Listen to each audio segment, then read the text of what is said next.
ममता बनर्जी ने लगातार बंगाल में खास करके टीएमसी के जो गुंडे चाइनीज मोड ऑफ रूलिंग को अपनाते हुए उन लोगों ने माताओं बहनों का जीना हराम कर दिया। बंगाल में जिस तरीके से ममता बनर्जी का रोहिंग्या प्रेम दिखाई देता है, वो सिर्फ एक ही वर्ग को मानती हैं, वो है रोहिंग्या मुसलमान। 5 किलो अनाज के लिए मूलभूत सुविधाओं को देने के नाम पर जो बलात्कार करते हैं, उनकी अस्मिता को तार तार करते हैं, उस पर ममता बनर्जी कभी जवाब नहीं देंगी। और ये कहती है ना बिहार जलेगा, ये कहती हैं देश जलेगा, ये कहती हैं कि उत्तर प्रदेश जलेगा।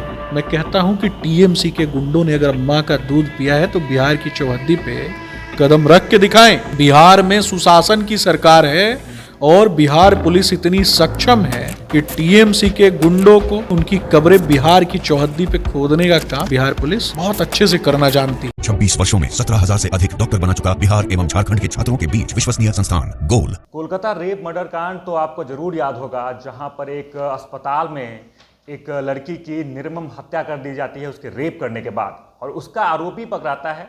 उसके बाद ये मामला तूल पकड़ता है, लेकिन इस मामले में ममता बनर्जी का एक ऐसा अजीबोगरीब बयान आता है जिसके बाद हलचल मचने लगती है।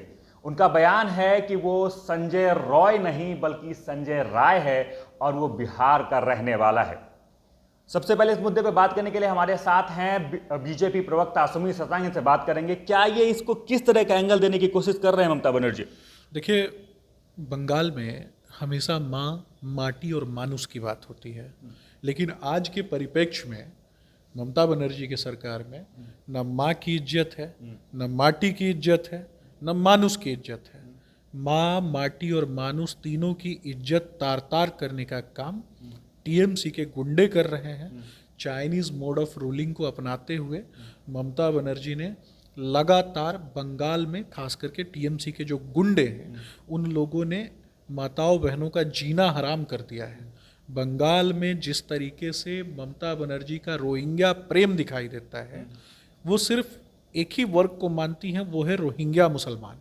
और रोहिंग्या मुसलमानों का जिस तरीके से आधार कार्ड, रोहिंग्या मुसलमानों का वोटर आई कार्ड बनवा करके वैसे लोगों को आगे बढ़ाया जाता है, और आम बंगाली महिलाओं का जो सिस्टम से जुड़े हुए लोग, बंगाल में सिस्टम से जुड़े हुए लोग 5 किलो अनाज के लिए मूलभूत सुविधाओं को देने के नाम पर जो बलात्कार करते हैं, उनकी अस्मिता को तार तार करते हैं, उस पर ममता बनर्जी कभी जवाब नहीं देंगी। और ये कहती है ना कि बिहार जलेगा, ये कहती हैं देश जलेगा, ये कहती हैं कि उत्तर प्रदेश जलेगा। मैं कहता हूं कि टीएमसी के गुंडों ने अगर मां का दूध पिया है तो बिहार की चौहद्दी पे कदम रख के दिखाएं।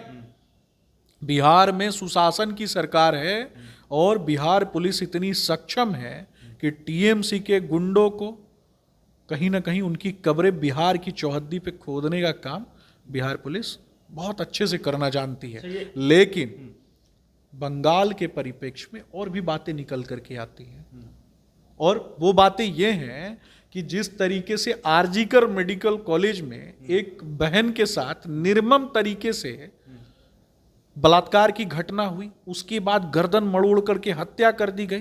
क्या ममता बनर्जी एक महिला होते हुए भी उनके मन में कोई भी सद्भावना नहीं है क्या? इस पर उनको जवाब देना चाहिए। उनके काल में इस प्रकार की न जाने अनंत असंख्य कहानियां जो हैं वो गढ़ी जा रही हैं। आरजीकर मेडिकल कॉलेज का मतलब है महिलाओं की तस्करी, मानव अंगों की तस्करी और किडनी रैकेट गैंग, बड़ा आरोप आप लगा रहे हैं। बिल्कुल, सेक्स रैकेट का गैंग और लाशों के साथ तक जघन्य अपराध और लाशों के साथ पोर्न वीडियोस बनाने का काम उस कॉलेज में हो रहा था। ये ममता बनर्जी देश में राष्ट्र विरोधी बयान देने में जिस तरीके से तत्पर रहती हैं, अगर 1% भी ये व्यक्ति बंगाल के लोगों के बारे में सोचती तो आज बंगाल जल नहीं रहा होता। आज बंगाल की माताएं बहनें सड़कों पर नहीं होती। आज बंगाल के लोग पूरी दुनिया की तरफ देख नहीं रहे होते कि कोई मदद करेगा उनकी। आज बंगाल में जिस तरीके का जघन्य अपराध हो रहा है, निश्चित रूप से बंगाल में राष्ट्रपति शासन लगना चाहिए।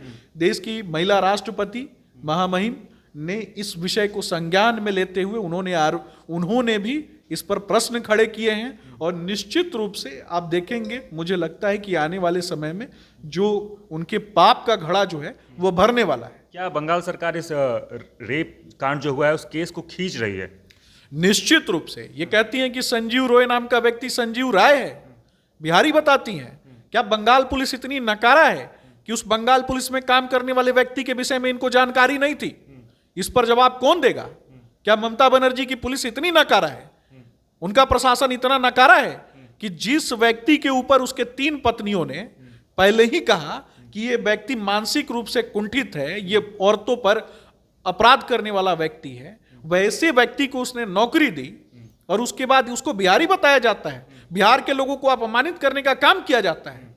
ममता बनर्जी से ज्यादा दोयम दर्जे का और मानसिक रूप से विभत्स और जिस तरीके से रक्त पिचासनी का स्वरूप बंगाल की सरकार ने धारण कर लिया है, ऐसे लोगों पे कड़ी से कड़ी कार्रवाई होनी चाहिए, नहीं तो बंगाल की जनता ऐसे लोगों को सत्ता की से उखाड़ करके फेंकना जानती है। क्या इसको बाहरी वर्सेस बंगाली का एंगल तो नहीं दिया जा रहा? बिल्कुल इसको देने का काम किया जा रहा है, लेकिन उनको पता होना चाहिए कि ये देश जिसमें राष्ट्र को आगे बढ़ाने में प्रत्येक वर्ग का कहीं ना कहीं योगदान रहा है और भारत की स्वतंत्रता की लड़ाई में बंगाल प्रदेश का बहुत बड़ा योगदान रहा। कभी नारी सशक्तिकरण के केंद्र के रूप में बंगाल को जाना जाता था, आज बलात्कारियों के गढ़ के रूप में जाना जाता है, मानव अंगों की तस्करी के गढ़ के रूप में जाना जाता है।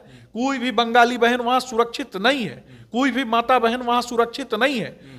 भारतीय जनता पार्टी के कार्यकर्ता जब प्रोटेस्ट करते हैं और भारतीय जनता पार्टी की महिला कार्यकर्ता को नंगा करके मारने का काम और एक गर्भवती महिला को, एक कार्यकर्ता के गर्भवती परिवार में उसकी बहू को घसीट करके ले जाके उसके साथ बलात्कार की घटना हुई और यह अट्टहास कर रही थी।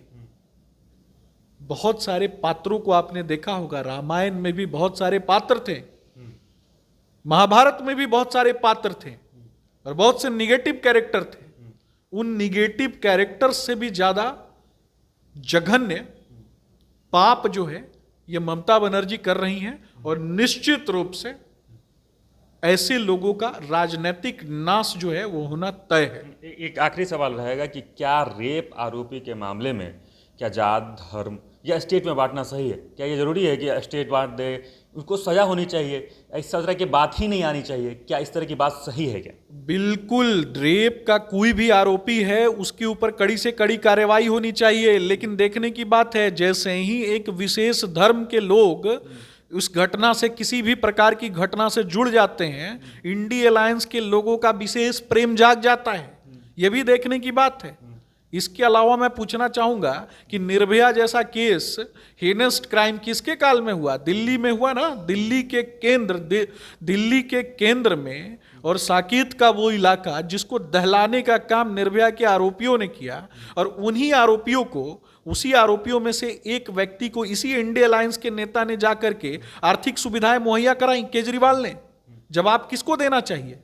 ऐसे लोग जो बलात्कारियों के मित्र हैं, और इनके एक नेता जो श्रद्धेय हो गए हैं उत्तर प्रदेश में, उन्होंने कहा कि बलात्कार की घटनाओं पे कि बच्चे हैं, गलती हो जाती है, मैं नाम नहीं लेना चाहता, लेकिन ऐसे लोगों की जो दोहरी राजनीति है, दोहरा चरित्र है, और इससे आगे भी कुछ बोल सकता हूं लेकिन मैं बोलूंगा नहीं, ऐसे शब्दों का प्रयोग मैं नहीं करूंगा, लेकिन निश्चित रूप से ऐसे लोगों पे कड़ी से कड़ी कार्रवाई होनी चाहिए और इस तरीके की मानसिकता को बढ़ाने वाले लोगों को भी देश की जनता को अस्वीकार करना चाहिए। ऐसे लोगों को सत्ता की गद्दी से उखाड़ करके फेंकने का काम बंगाल की जनता जानती। तो ममता बनर्जी के बयान पर इनका सीधे तौर पर कहना था कि इस तरह का बयान कोई तर्कसंगत ही नहीं है, इस तरह के बयान को सीधे तौर पर नकार देना चाहिए, और जो इस तरह के बयान देते हैं, जो जात, धर्म या स्टेट में बांटने की कोशिश करते हैं, उन पर कड़ी से कड़ी कार्रवाई होनी चाहिए और सत्ता से उनको उठा के बाहर फेंक देना चाहिए। बाकी आप इस मुद्दे को लेकर क्या कुछ कहते हैं कमेंट बॉक्स में जरूर लिखें और देखते रहें सच टॉक न्यूज़।